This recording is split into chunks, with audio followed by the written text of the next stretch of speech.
mí compromiso tiene que ver con la capacidad de yo escribir mi libro, pero permitir que las personas escriban también oraciones en mis capítulos y permitirme la posibilidad de que mi vida no sea un solo, sino una orquesta, aunque sea mi vida de todas formas. Y me gusta que la gente venga e intervenga y me aporte, y que escriban y que se sientan con la capacidad de entrar y hacer en mi vida.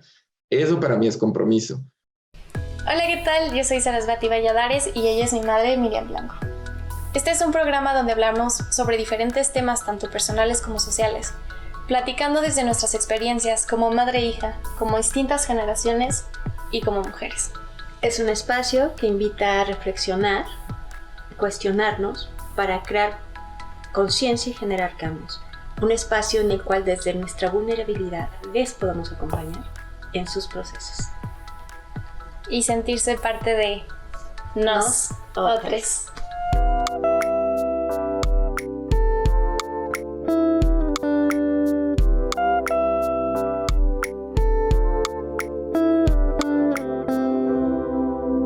Nosotros. Es de verdad impresionante cómo volvemos al mismo punto, ¿no? Que hemos hablado desde un principio, la conciencia de quién eres, de cómo funcionas, de qué te funciona, de cómo construir tu vida en base a que estés bien tú y que puedas desde esto generar un bien común, y la congruencia, ¿no? Creo que nos has dado mucha claridad y conciencia el día de hoy con respecto a nosotras mismas. A cómo funcionamos.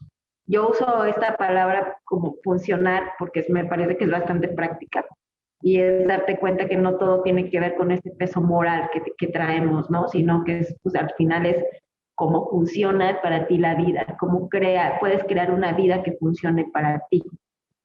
No, para ti, desde mi punto de vista, volvemos a lo mismo. Yo no me puedo definir yo como yo, mi cuerpo. O sea, para yo definirme tengo que hablar de la gente a mi alrededor, de mi comunidad. O sea, es imposible. Entonces, si yo digo algo que funciona para mí, tengo que considerar a la gente que está a mi alrededor, porque entonces es a lo que voy, que es luego un poco lo que yo siento que tenemos que cambiar. ¿Qué estilo de vida funciona para mí? Sí, siempre y cuando ese yo involucre a otras personas, siempre y cuando sea un yo comunitario, pero tal vez más claro, a mi punto de vista, qué tipo de manera de relaciones funciona para mí, la gente a mi alrededor, porque si funciona solo para mí, pero los otros los estoy haciendo miserables a partir de lo que funciona para mí, pues no estoy muy seguro de qué tan sustentable sea eso, o qué tanto estemos de nuevo como cayendo en digamos, dinámicas de explotación, ¿no? Sí, cuando yo digo cómo funciona para mí, es de alguna manera cómo funciona para la vida que quiero crear, ¿no? O sea, la vida que me funciona a mí, con la gente con la que yo quiero estar en mi mundo, con la gente con la que yo quiero estar alrededor mío. O sea, como este común, ¿no? Porque al final es eso, no estamos solos en el mundo, si no podría vivir en una isla sola. Si tú pudieras, ¿vivirías en una isla sola? No podría vivir yo. Yo no, o sea, amo mi soledad, porque para mí la soledad son estos momentos de estos tiempos de estar con este ser que amo, que soy yo misma, de mi autocuidado, de mi autoconocimiento, de estar en estos espacios. Pero yo no puedo estar sin ustedes, que los amo, sin la gente que amo, sin mis amigos, sin hacer cosas. Por eso también amo hacer cine, porque al final es un conjunto de personas, ¿no? Es un equipo de trabajo, es una co-creación. O sea, yo me fascina y amo, y es algo que gozo mucho, estar con gente creando cosas, ya sea creando vínculos, creando proyectos, creando desde una charla que te enriquece y que te retroalimenta, porque yo crezco cuando escucho a los demás y cuando estoy en común unión con los demás, ¿no? Entonces, desde ahí parto yo en lo personal, ¿no? Sí, claro, te entiendo. Y también, por ejemplo, algo que me gustaría agregar, que siento que para mí es muy importante, que lo he descubierto más desde la práctica. Ahorita es muy teórico todo esto que estamos hablando, pero a la hora de practicar esto, practicar, digamos, la no monogamia, es muy difícil también, es muy retador. Yo lo vivo, ¿no? Y es esta parte de actualizar tu cuerpo, y lo vivo constantemente, ¿no? Como ahorita que estoy empezando una nueva relación, un acuerdo abierto, un acuerdo con desarrollo de potencialmente sea, en fin, lo que sea que decidamos que sea, y es de pronto bien interesante. Hay un tema que yo quiero mencionar que para mí es particularmente, ¿cómo decirlo? ilustrativo. Yo, por ejemplo, soy una persona que soy muy afectiva en términos de... hay una cosa muy interesante de generar grupos y clanes, porque al mismo tiempo estamos hablando de romper estas barreras en términos de todos somos uno, pero de cierta forma la generación de tribus puede ser también algo lindo. Entonces, algo que dice esta Brigitte que me gusta, dice, el valor de una relación, el valor de una tribu, de un clan, de un grupo, se mide a partir de la relación que esas personas tienen con las personas afuera de la tribu. Entonces, si yo genero una tribu que tiene una apertura, que tiene, es una tribu, una pareja, una familia que tiene apertura hacia la vida, partimos del hecho de que esa comunidad es una comunidad que es sana desde mi punto de vista, ¿no? Sana socialmente, sana integrada y que integra también, ¿no? Entonces, eso por un lado, y luego por otro lado está esta cuestión de cómo si alguien se forma parte de mi comunidad y yo, digamos, esa persona se vuelve parte de mí en ese sentido, ¿cómo entiendo ese eres parte de mí? ¿Cómo entiendo ese, por ejemplo, como con esta persona con la que estoy saliendo? Yo le podría decir, por ejemplo, mi amor. Y si yo le digo mi amor, parece que es algo muy, muy tonto, pero es muy profundo, porque si yo le digo mi amor, ¿de qué manera puedo yo a lo mejor sentir esa cercanía, esa persona que digo, esa persona es mía, pero al mismo tiempo no es mía, ¿no? Entonces yo hasta la fecha no entiendo muy bien si yo debería de evitar, por ejemplo, decir mi amor, mi corazón o no, o si lo digo, ¿qué implica? Y cómo puedo a lo mejor yo incorporar personas a mi vida, a mi círculo afectivo y poder que sean tal vez en ese sentido mías, con mucho cuidado, pero evitar a toda costa el que eso no me lleve al su cuerpo es mío, su departamento es mío, sus decisiones son mías. Y entonces yo creo que yo me estoy tambaleando ahí porque yo siento esa necesidad de pronto decir como ven, ¿no? Y como abrazar y decir, estás aquí y te tengo, entre comillas, pero al mismo tiempo no te tengo. Y entonces, ¿cómo lo entendemos? Eso me parece un tema bien complicado, ¿no? O sea, ¿cómo...? Perdón, sí, es un tema muy complicado porque además tiene que ver con cómo nos vivimos desde esos espacios, ¿no? Yo, por ejemplo, me doy cuenta ahorita que lo dices, que yo hace mucho tiempo que no digo mi amor. O sea, les digo a ustedes amor, hola cariño, o a la gente con la que me relaciono, pero no mi amor. Y creo que yo aprendí que es ya no un te tengo, sino un estamos, ¿no? ¿Y hasta cuándo? Pues hasta que los dos elijamos estar. Claro. Sí, sin duda, eso es algo que yo sigo aprendiendo, yo sigo, porque hay una parte que me gusta y a lo mejor sigue siendo una parte del sistema monógamo, no lo sé, ya lo entenderé. Sobre todo me interesa saber cómo la gente lo siente. Cuando yo, por ejemplo, digo mi corazón, y yo quiero pensar que si yo hago eso, esas personas sienten que yo las considero parte de mí en un buen sentido. Pero ahora lo que me parece más interesante es qué consecuencias tiene eso en mi comportamiento con ellas, ¿no? Y creo que con las amistades lo logro muy bien, que tenga una consecuencia positiva, pero creo que tal vez en las relaciones sexoafectivas eso pueda contribuir a que de pronto se alimente una idea de posesión, que está mal, ¿no? O sea, entonces, ¿de qué manera uno puede disfrutar estas relaciones sexoafectivas y poder estar ahí y tener esta intimidad, tener ¿cómo decirlo? Este vínculo, esta solidez, hasta se podría decir, sin caer en la posesión, ¿no? Eso es algo que me parece bien interesante, porque desde mi punto de vista, una de las cosas más criticables de una monogamia mal llevada es la posesión, ¿no? El decir, entonces se trata ya no de que la otra persona y tú seas felices, sino de que únicamente ustedes dos en esa combinación sean felices. Y lo que es bien interesante es que luego, o sea, terminamos decidiendo y pensando de formas que nos alejan tanto de la felicidad y la tranquilidad, porque ahora ya estamos obsesionados con saber lo que hace la otra persona, con quién está, si es mejor, si es peor, si lo va a hacer con nosotros, si perderá interés, si se va a ir. Y entonces se convierte ya en que es lo que yo pienso es cuando esas relaciones sexoafectivas tenemos la idea de que son elementos integrales, esenciales y sobre todo que tienen el potencial de destruirnos y destruir nuestra seguridad. Creo que ahí entonces se convierte en una lucha a uñas y dientes de mantener tu seguridad, y cuando nosotros nos sentimos amenazados, somos capaces de hacer todo, como si alguien nos estuviera quitando el pan de la boca. Entonces ahí ya te puedo decir, eres una puta maldita, o todas esas palabras horribles, o eres así y esto, porque entonces siento que me estás arrebatando algo que es mío, como si tuviera hambre y me estás quitando el pan. Y eso es, creo que ahí está el origen de la violencia luego en este tipo de relaciones de pertenencia. Eso que acabas de decir es, híjole, a mí me crispa los nervios, porque para empezar el pensar, volverme a mí o sentirme a mí como un objeto en una relación, primero me altera muchísimo, ¿no? Y después el pensar en el otro como un objeto de posesión también me parece terrible. Y esto que tú comentabas, como el origen de la violencia también, no sé, ¿por qué voy a violentarme a mí de esa manera, viéndome a mí menos que a alguien? ¿Por qué voy a ver también a mi pareja tan limitado como para no tener la capacidad de elegir por sí mismo qué otra cosa quiere, ¿no? Y si quiere alguien más, estar con alguien más que conmigo, o compartir con alguien más también a la par conmigo. Pero bueno, obviamente también tengo que estar consciente de cómo me voy sintiendo con eso y en qué momento ya estoy lista para abrirme a eso, o en qué momento no. Creo que eso también tiene que ver con una elección personal y con un espacio de autoconciencia, ¿no? Y por otro lado también el hecho de, fíjate que hace poco estaba revisando mis mensajes de Facebook, de estos que no te llegan porque pues, no tienes a las personas, y me encontré por una foto de tu cortometraje justamente de un juego, que lo tienen que ver, por favor, lo tienen que ver, búsquenlo.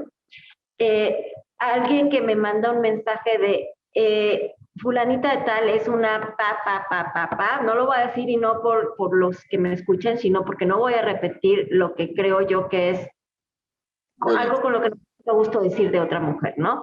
Sí. Dice, porque mandaba regalos a mis hijas cuando era la amante de mi marido, ¿no? Para que sepas con quién estás trabajando. Y decía, de verdad, mujer, ¿en qué posición te pones tú a ti misma al mandarle a gente, porque está en una fotografía, este tipo de mensajes? Alguien con quien colaboré o trabajé, y no de manera directa, porque ni siquiera sabía yo con quién estaba hablando. Pero qué tan mal me debo de sentir conmigo misma, qué tan enojada debo de estar conmigo misma para vomitar ese enojo hacia los demás. Sí, qué tan heridos, qué tan privados de nuestro suelo, que eso es, para mí eso es lo más importante, que es como, porque hay que entender, yo siento que obviamente es importante llamar la violencia como violencia, pero yo siempre invito a dar un paso más allá y decir cómo se origina esta violencia. Y yo creo que tiene que ver con esta idea de sentir que a las personas se les arrebató algo, y entonces yo siento que tú me estás robando mi autoestima, mi lugar, mi respeto. Y entonces se convierte, porque luego decimos, ¿cómo una persona te puede violentar tanto? Te violenta porque en ese momento tú te conviertes en la persona que le estás quitando algo esencial, un deseo, una fantasía, una promesa. Y todas esas cosas, los promesas, los deseos, eso para mí es el origen de la violencia. Entonces, para mí, para que realmente podamos sanar de eso, tenemos que generar relaciones en las cuales primero, no consideremos que el sexo es un arma tan destructiva que puede tener la capacidad de destruirnos, que es algo que mencionan Dozy y Janet en su libro de The Ethical Slut, ¿no? Como la prostituta ética, que me encanta porque utiliza el concepto de prostituta y lo utiliza el concepto de prostituta y lo retrabajan, reinterpretan y digamos como ¿cómo decirlo? Simplemente lo embellecen, ¿no? O sea, embellecen este concepto de por qué, digamos, el sexo tiene que ser una energía negativa, por qué el sexo accesible, el sexo que digamos, no se intercambia por poder o por atracción, perdón, por parejas emocionales, por qué ese sexo es malo. Y entonces, lo que me gusta de estos conceptos es justamente decir cómo podemos entonces no percibir el sexo de esa manera tan destructiva y asumir que el sexo y las emociones son experiencias positivas para las personas, y también nosotros cómo no atribuir o no permitir que la libertad de las demás personas sea un atentado contra nuestra integridad, ¿no? ¿Y cómo podemos lograr eso? ¿Cómo podemos lograr para que entonces cuando esta persona haga esto, ya no lo convierta yo en un ataque directo a mi persona, a mi autoestima, sino simplemente lo pueda yo ver.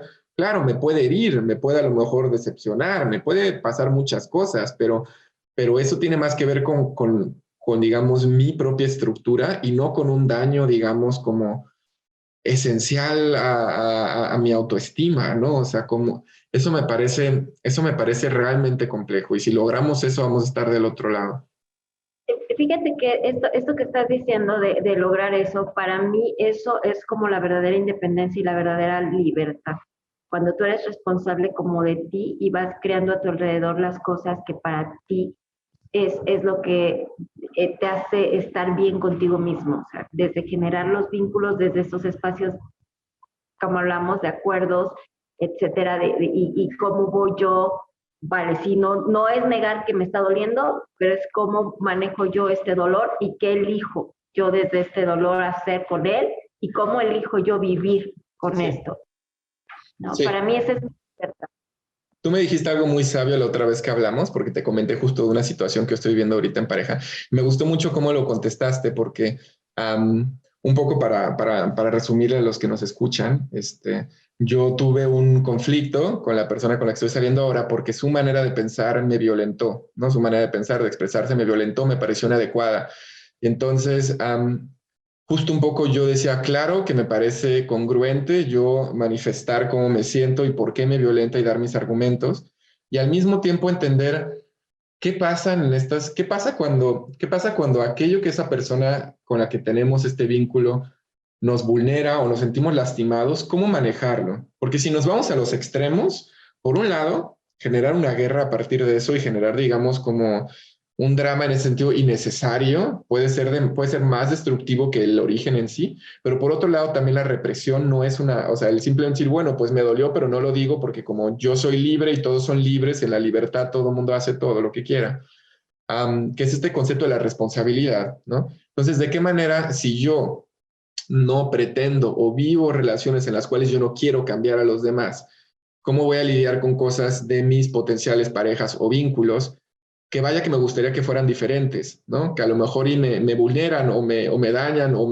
¿no? Y también de qué manera puedo identificarlo, porque yo podría decir, Miriam, me vulnera y me daña que juegues con tus amigas póker sin mí. Entonces ahí uno va a decir, bueno, pues hay que entender realmente desde dónde te vulnera eso. Y ahí hay una discusión. Pero a lo mejor te puedo decir, Miriam, me vulnera que, híjole, que hiciste este comentario que me pareció sumamente homofóbico, o que hiciste esto que me pareció sumamente de esto, ¿no? Y a lo mejor hay un poco de más argumentos. Y casi siempre, como sucede en las discusiones, pues la otra persona va a tener una manera diferente de pensar y te va a argumentar el por qué desde su punto de vista es válido lo que dice, ¿no?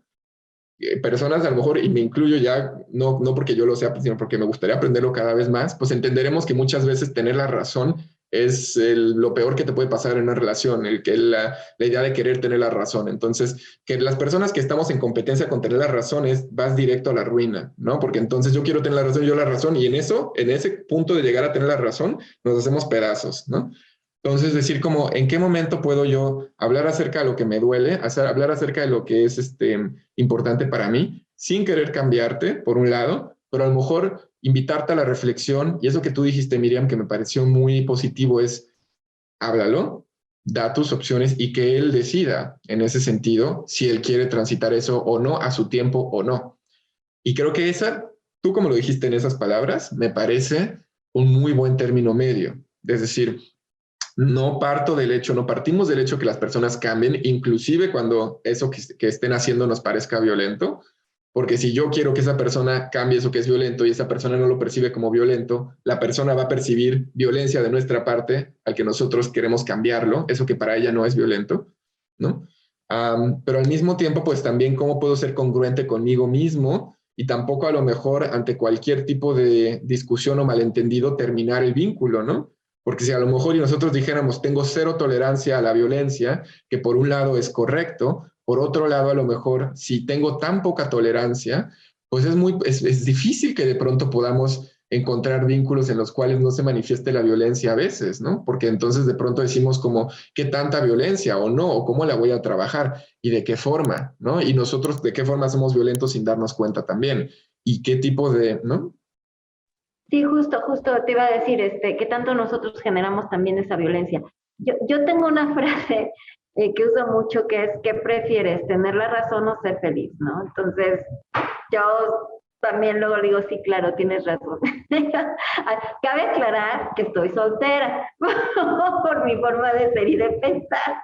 Y yo sí estoy en un momento en este momento de mi vida donde estoy en cero tolerancia, o sea, no, a la violencia.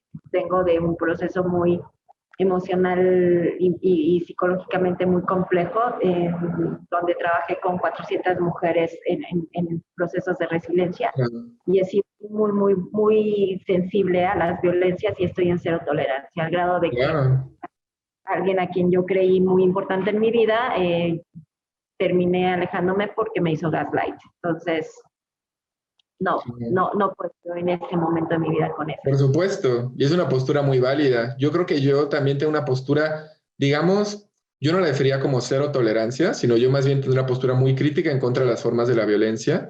Y creo que yo algo que he estado o que estoy intentando entender es, primero, cuáles son mis límites, qué tipos de violencia, o sea, no generalizar la violencia, porque me parece que hay muchos niveles de violencia y muchos niveles y muchas formas muchas de las formas en las cuales las personas reaccionan el momento en el que tú denotas algo de ellos como violento o de ellas como violento, y también qué se hace al respecto.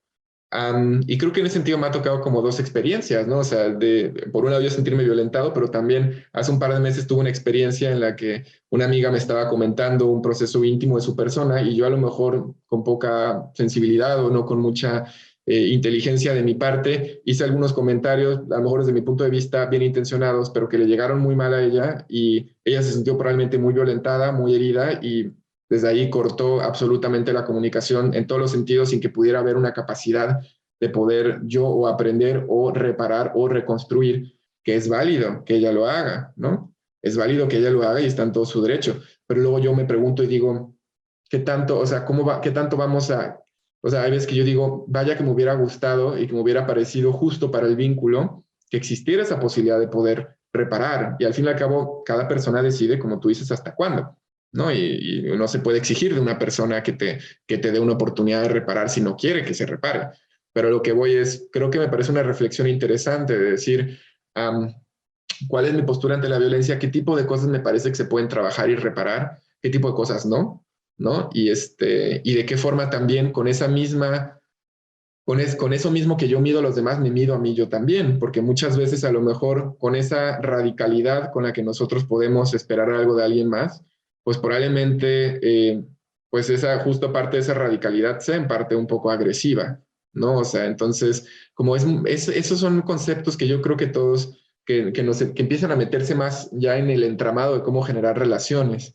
Y creo que por eso es importante como tener, desde mi punto de vista, muy claro cuáles son estas máximas, estos pensamientos, estas creencias que nosotros consideramos nos van a acercar a crear y sostener relaciones más justas, más sanas, más pacíficas, que yo luego pienso y digo, qué contradicción que a veces nos parezca tan importante tener una pareja, que prefiramos tener una pareja y ser infelices a no tenerla, ¿no?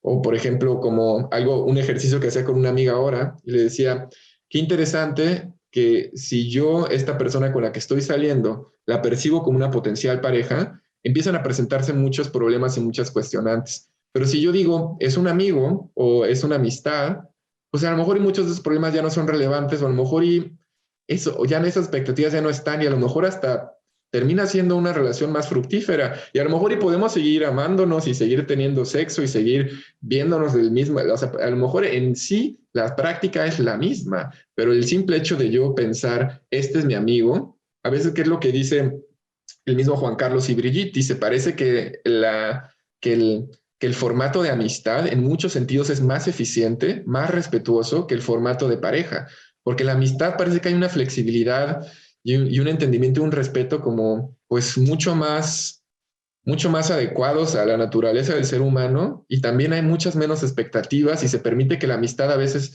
no te veas por un largo tiempo y luego te vuelvas a ver, y el tiempo entonces ya no es un problema, y entonces con la amistad es más fácil que te alegres y viven otras cosas con otros amigos.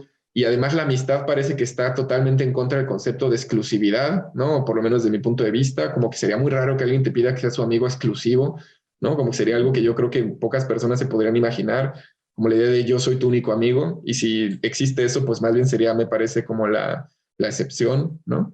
¿Cómo ven? Yo estoy completamente de acuerdo contigo y me quedé reflexionando justo esto que decías del concepto de la amistad, eres como más permisivo a ser tú mismo y a que el otro sea quien verdaderamente es, ¿no? Sí. Entonces, sí está, y cuando cambias, justo cuando ves el potencial de una relación de pareja, pues sí cambia, como cambia la dinámica por el simple hecho de pues, una cuestión mental, porque pues no tendría por qué ser así al final. Absolutamente, absolutamente. Y yo me pregunto qué pasaría si aquellas personas que queremos que sean nuestras potenciales parejas, decidimos verlas como amistades. No sé si aplica a todos los casos, pero pues me gustaría pensar en que a lo mejor y muchas cosas serían más sencillas, tal vez, o tal vez no lo sé, pero como que eso me parece un ejercicio muy interesante porque tiene que ver con esas expectativas, y las expectativas tienen que ver con la duración, y muchas veces cuando uno, que eso me parece bien interesante de Juan Carlos Pérez, que dice, cuando uno empieza una relación de amistad, pocas veces te preguntas si va a durar o no, como que no es tan importante la duración en ese momento, ¿no? Como que más bien estás con esa persona y dices, durará lo que tenga que durar, como que no es una presión. Y parece que cuando empiezas una relación romántica o sexual, sí es importante, esto va a durar o no quiero que dure, o quiero que dure toda la vida. Y en ese concepto de duración, entonces nos empezamos a pensar en que esa persona tiene que ser compatible con nosotros en todo, ¿no? O sea, es decir, si yo pienso esto, esta persona tiene que pensar esto. Si yo no hago esto, esta persona no debe hacer esto. Si yo tengo sexo de esta forma, la persona debe tener sexo de esta forma. Porque entonces empieza de pronto a hacer, si voy a estar con esta persona mucho tiempo, o si quiero estar con esta persona mucho tiempo y es además una situación exclusiva, esta persona me tiene que satisfacer de estas formas, ¿no? Que además es como la contradicción, ¿no? Porque dejas de enriquecerte. O sea, entonces tiene que ser todo de una manera lineal. Cuando en las diferencias está el enriquecimiento. O sea, a mí me puede fascinar un hombre que sea completamente diferente a mí, o una persona que sea completamente diferente a mí, porque me está nutriendo con todo el bagaje y el mundo que tiene o esa persona tiene, digo él, porque en mi caso soy cis, ¿no? Pero bueno, nos dejamos de abrir a posibilidades maravillosas de crear una relación completamente diferente, nutritiva, ¿no? Y porque entra todo en mi mente en lo que encaja de que tiene que ser lo mismo que yo soy, o sea, no necesariamente. Sí, y además muchas personas podrían pensar que es hasta narcisista en ese sentido, ¿no? O sea, como de qué manera quieres moldear a los otros como tú, y entonces ahí es cuando se pone interesante. Entonces ahí es cuando uno dice, bueno, tal vez, ahí es cuando empieza tal vez a hacer sentido para muchas personas el decir, ¿qué pasa si ya no pienso en que va a llegar esa persona, ¿no? Con mayúsculas, que va a llegar la persona, el hombre, la mujer, o él o ella, en fin, ¿no? Dependiendo del pronombre. Esa única persona con la que voy a tener esa intimidad, ¿no? Y si más bien empezamos a decir, bueno, ¿qué pasa si es una amistad? ¿Y qué pasa si es más bien otra cosa? Si es una persona y deja de cumplir un rol. Y si yo dejo que esa persona se desarrolle, este concepto como tan utilizado del amor en términos de la diferencia de amar una rosa y cortarla y llevarla a tu casa y que dure 5 meses, perdón, 5 meses no, como unos 5 días por el concepto tan artificioso de estar en un jarro con agua. O a lo mejor decir, bueno, mejor voy y la veo ahí en ese matorral, y no la voy a poder llevar a casa, pero pues ahí va a vivir y ahí la puedo admirar en su belleza, ¿no? Y qué tanto es necesario ese cortar y me la llevo a casa, y luego estar tristes porque cuando cortas y te lo llevas a casa, pues ya no está en su ambiente natural, que es lo mismo que sucede cuando intentamos cambiar a las personas. Cuando las cambias y las intentas poseer, como que las estás sacando de ese ambiente en el cual prosperan y se colapsan, porque pues entonces esa persona tiene un ecosistema, y tú sacas a esa persona de su ecosistema y quieres llevarla a la vitrina, para que esté a tu disposición cuando tú la quieras ver y cuando tú la saques y se muera a los 3 días como cualquier otro ser vivo sacado de un ecosistema. Entonces es como ¿qué está pasando, no? O sea, y si tenemos esa capacidad de sentirnos protegidos y vinculados, ¿no? Que eso es de hecho algo que justamente me decía esta persona con la que estoy saliendo, que es que estudia psicología también, o que estudió psicología, que nos decía como esta capacidad de estar, es un concepto en inglés, no sé cómo traducirlo ahorita en español, pero es como securely attached, unsecurely attached, como tener este apego seguro o apego inseguro, que es lo que se menciona en la psicología del desarrollo, como cuando un niño está en casa y la mamá se va y se pone a llorar porque como la mamá no está enfrente de él, entonces la mamá ya no existe, o ese niño que cuando la mamá se va entiende que la mamá no está físicamente, pero ahí está, ¿no? Y es lo mismo que nos pasa un poco, siento yo, como a veces con las parejas, que es, no lo tengo aquí o no la tengo aquí enfrente. ¿Cómo puedo yo vivir o compartir o experimentar esa unión sin que esa persona ahora me esté mirando, besando, dando todo? Y existe eso. ¿Cómo puedo entender ese vínculo sin la necesidad de la estimulación directa? Y creo que también ahí radica un poco esta cuestión de cómo vivir con que no seamos la prioridad de las personas todo el tiempo. Y si nosotros, al contrario, nos sentimos apegados de una manera insegura, vamos a necesitar validación constante. Tú eres el mejor, tú eres el número 1, tú eres así, tú eres así. Y eso ya no se convierte en algo bonito que recibes de vez en cuando, sino se convierte en la norma. Tú siempre tienes que ser el mejor, siempre el más atractivo, siempre el que coge mejor, el que cocina mejor, el que es el... Y ahí entonces ya eso ya y el amor, eso y el amor son cosas ya bien distintas, no tiene nada que ver. O el que hace que mi vida sea mejor, ¿no? Porque tú estás aquí y es porque mi vida está mejor.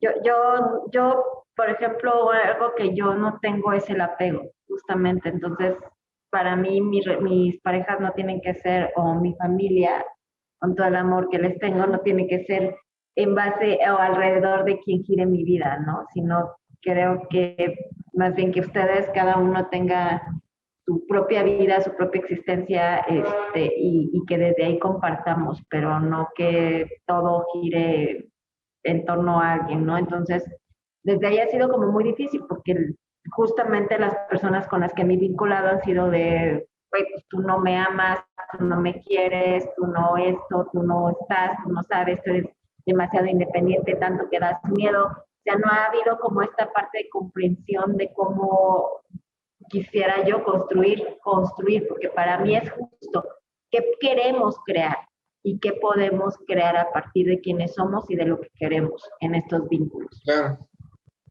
¿Sabes qué es muy importante? Ya creo, a lo mejor como para ir concluyendo, porque yo justamente le decía a Bati, yo esto puedo hablar horas, ¿no? Y no porque sepa mucho, sino porque son temas que me interesan, ¿no? Las palabras son bien importantes y eso de hecho lo saqué del libro de Ricker T. Bowe, si lo pronuncié bien, que es un libro que se llama More Than Two, Más de Dos, y ellos hacen un análisis lingüístico muy importante porque dice, en las relaciones es muy importante entender, cuando yo digo apego, tú qué entiendes por apego, yo qué entiendo por apego. Cuando yo digo amor, tú qué entiendes por amor, yo qué entiendo por amor. Porque si yo entiendo por apego vínculo, entonces si tú me dices yo no quiero apegos, yo entiendo yo no quiero vínculos y digo esta mujer no quiere compromiso de nada, ¿no? Esta mujer quiere vivir, digamos, sin ningún tipo de responsabilidad de nada y digo no. Yo quiero a alguien que sí está ahí. Y a lo mejor y para nada, a lo mejor para ti apego es específicamente la codependencia tóxica que se genera cuando mi integridad de identidad está tan vinculada a ti que tú no te dejo ser, ¿sí? Porque tienes que ser como yo. Pero eso yo no lo entiendo. Entonces tú me dices apego y entonces es bien divertido porque entonces tú dices apego, yo tengo aquí una manzana, tú tienes una pera y nos discutimos todo el tiempo de eso y entonces ni siquiera nos damos cuenta que la palabra apego significa cosas diferentes, ¿no? Entonces, eso es bien importante. ¿Qué es compromiso?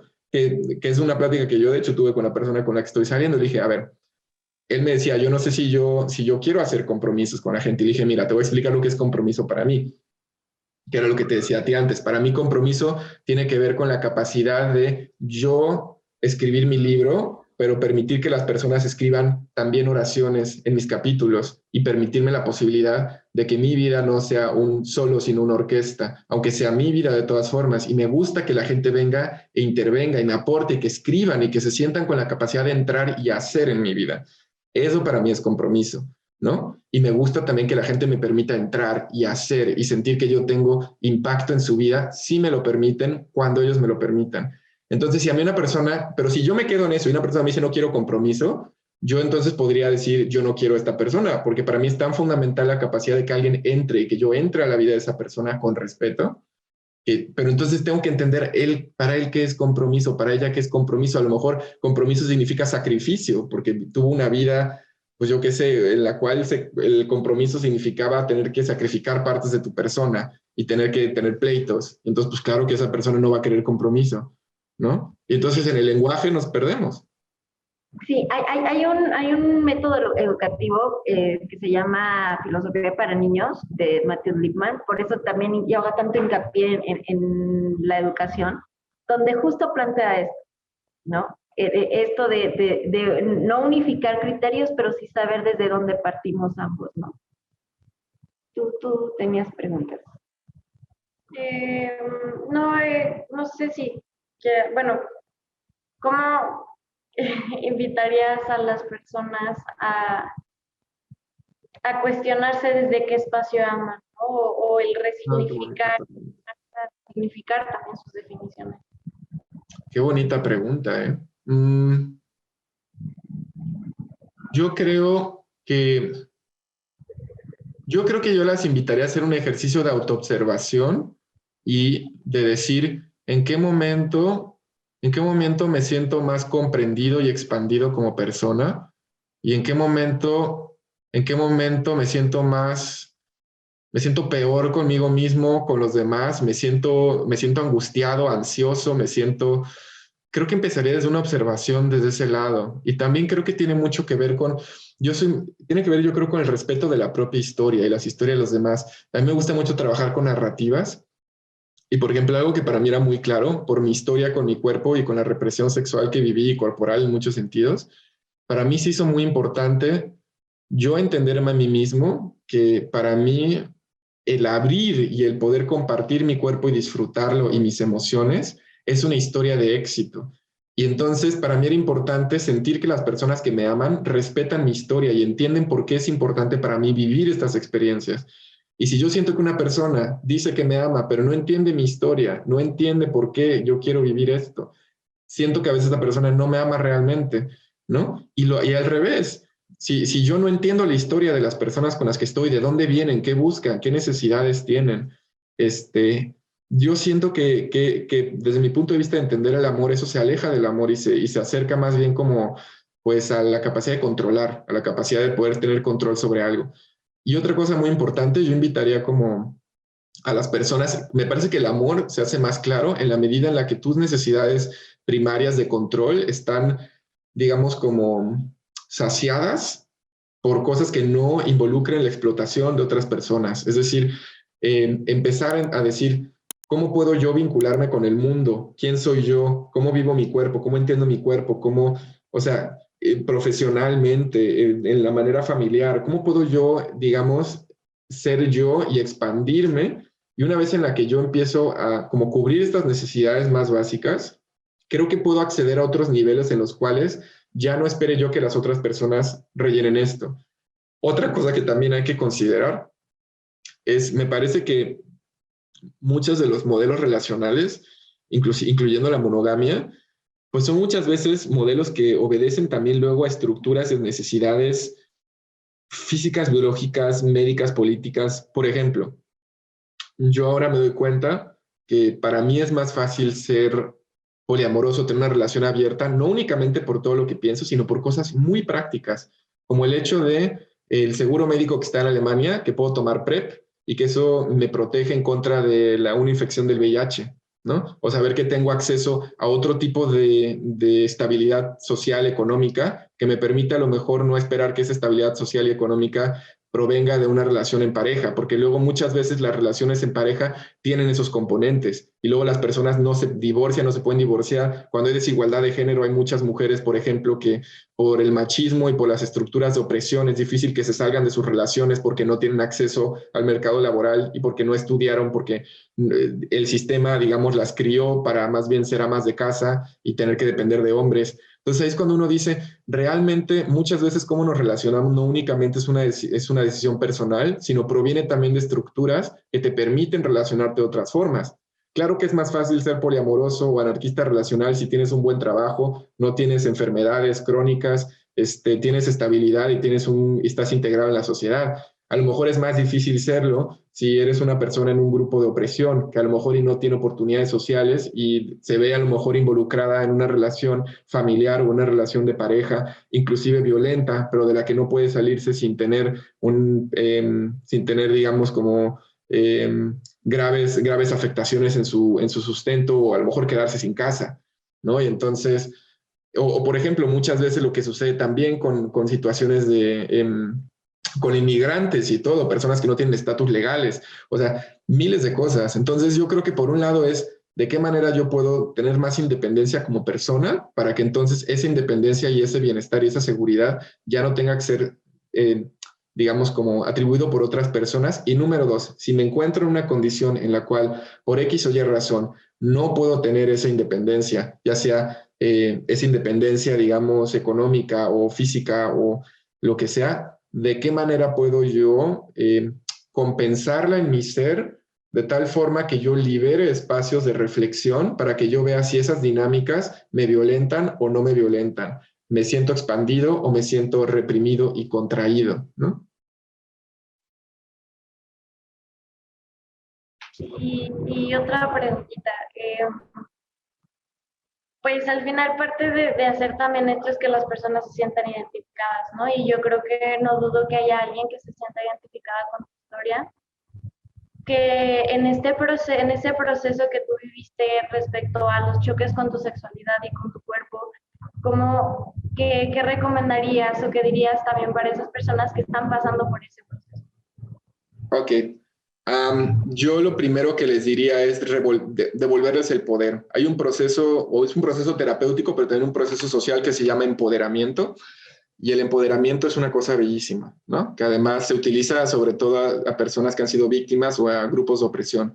Y yo creo que uno de los problemas más difíciles cuando uno es víctima de bullying por su cuerpo o de homofobia, transfobia, es que pierdes el poder de tu propia percepción de tu cuerpo, de tu propia historia. Y entonces, cómo los demás te perciben, se convierte en tu historia. Entonces terminas tú asumiendo y viviendo la percepción negativa de los demás sobre tu cuerpo y tu sexualidad. Y para mí, lo principal es devolverles el poder a esas personas y digan, no, tu historia la creas tú y tú decides de qué manera las demás personas aportan o no. Y sobre todo, claro que vamos a tener impresiones de la sociedad, pero intentar elegir a las personas que te van a aportar a generar una historia que sea positiva, una percepción positiva, o justa por lo menos, ¿no? Acerca de tu persona.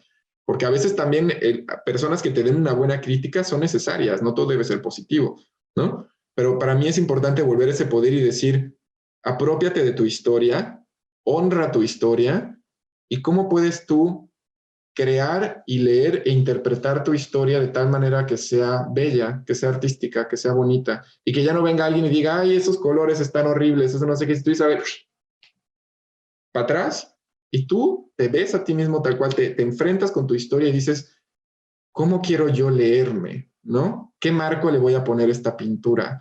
¿No? Para que para mí sea bonita y para que eso que esas personas ven como algo horrible o algo degenerado, yo tenga la capacidad de verlo como un camino de transformación, de belleza, de unidad.